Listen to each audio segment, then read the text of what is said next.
period of joint reign of Ishpuhini and Menua. In the days of old, before King Menua took the reins of power on his own, he served as the deputy to his father, the wise Ishpuhini. The lineage of leadership traced back to his grandfather, the ambitious King Sarduri, who had chosen the path of kingship for their realm. Ishpuhini, inheriting the throne from his father, took steps toward unifying the kingdom. Under the joint rule of Ishpuhini and Menua, the kingdom witnessed an era of expansion. Many significant wars were waged as they sought to enlarge the boundaries of their dominion.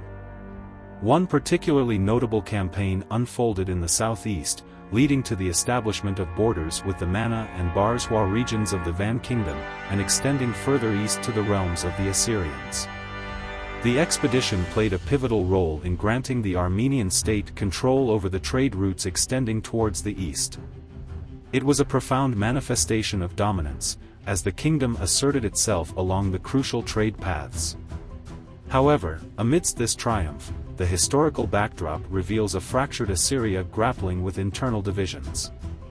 Despite their efforts, Ishpuhini and Menua couldn't thwart the advance of the Van Kingdom, which continued to march eastward. The clash between the expanding Armenian kingdom and the fragmented Assyria became a tale of strategic intricacies and geopolitical struggles. The Armenians, fueled by the success of their southeastern campaigns, sought to solidify their presence along the trade routes. Meanwhile, the weakened Assyrian territories, grappling with internal strife, were unable to mount an effective countermeasure to halt the progress of the Van Kingdom. The unfolding saga paints a vivid picture of an era marked by battles for dominance, trade route control, and the intricate dance between the rising Armenian power and the crumbling Assyrian might. As the pages of history turned, the fates of these kingdoms remained entwined in a complex tapestry of conquests and challenges, leaving an indelible mark on the ancient lands. Menua is now a lone sovereign. In the era of King Menua's reign, the kingdom of Van experienced a remarkable military and political ascent. The king pursued an active foreign policy, but before delving into military conquests, he prioritized securing the country's security. Menua commissioned the construction of numerous fortresses, citadels, and defensive structures. Surrounding settlements with robust defense walls, he transformed them into fortified cities and erected spiritual centers within, temples dedicated to the Armenian gods adorned with wall paintings depicting divine imagery and scenes of valor. Before the kingdom ventured into the realm of military conquests, it first became a bastion of security under the watchful eye of King Menua. The landscapes were transformed into formidable strongholds, where the echoes of hammers and chisels blended with the whispers of prayers offered in newly consecrated temples. King Menua, not merely content with fortifying the physical defenses, also undertook religious reforms that left an indelible mark on the kingdom. He orchestrated the creation of the pantheon of Armenian gods, fostering a spiritual unity among his people. Temples dedicated to these deities became not only places of worship but also symbols of the kingdom's strength and resilience. Amidst these transformative efforts, Menua turned his attention to the fabric of time itself. He reorganized the Armenian calendar, aligning it with the celestial rhythms. The passage of days took on a new significance, reflecting the king's keen interest in harmonizing the spiritual and temporal aspects of his realm. As the sun dipped below the horizon, heralding the arrival of Navasard festivities unfolded across the land. Celebrations reverberated through the fortified cities, with echoes of laughter and the rhythmic beats of drums punctuating the air. The people engaged in games, competitions, and traditional rituals, their spirits lifted by the vibrancy of the newly organized calendar. The Navasard Games, a testament to the cultural renaissance under King Menua, embodied the fusion of spiritual and earthly celebrations.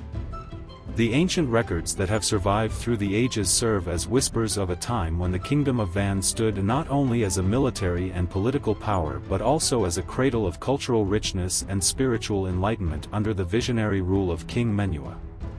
Military victories.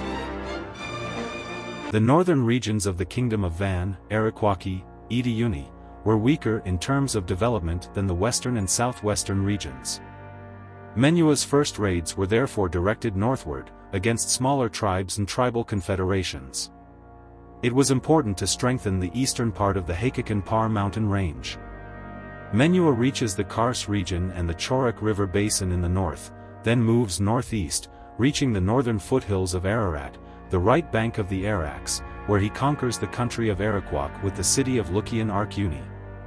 In the north, the large tribal confederation of Edian was conquered.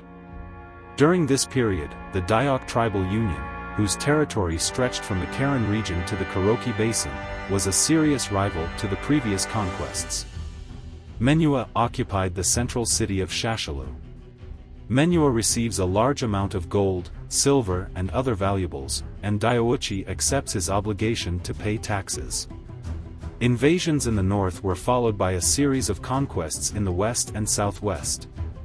Another raid was made towards the Als country, and the mountain passes in the central part of the Armenian Taurus mountains were taken under control.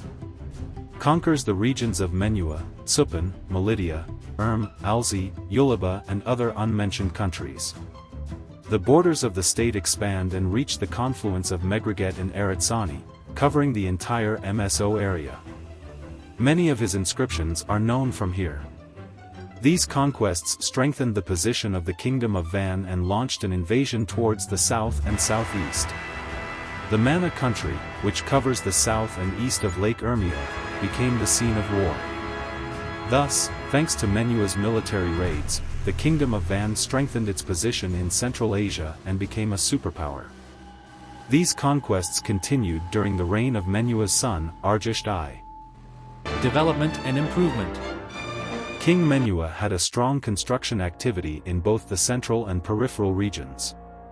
This information was learned thanks to the inscriptions found in Guzak, Jizto, Atsav, Kobants, Shushants and Varagavank. After the victorious expedition to the Ararat Valley, he founded the strategically important city fortress Menuakainal. In order to improve agriculture, he created a stable irrigation system throughout the kingdom's territory. It is considered to be the 72-kilometer-long Menua Canal, which is the longest and oldest canal ever operated in the world. It supplied water to the city of Van from the Mzankert rock spring of the Koshub River. He founded a beautiful garden near the village of Artemet and named it after his daughter Teriria Kaneli. The development of the city of Manzikert is one of Menua's urban planning initiatives. Menua also paid special attention to military construction. Built fortified cities in strategic directions of the country. One of the results of Menua's construction activities is the famous fortress city of Varanatsev, which guarded the approaches to the Tushba capital from the northeast. Thus, King Menua, taking into account the country's security problems and challenges, created a strong chain of military bases throughout the country.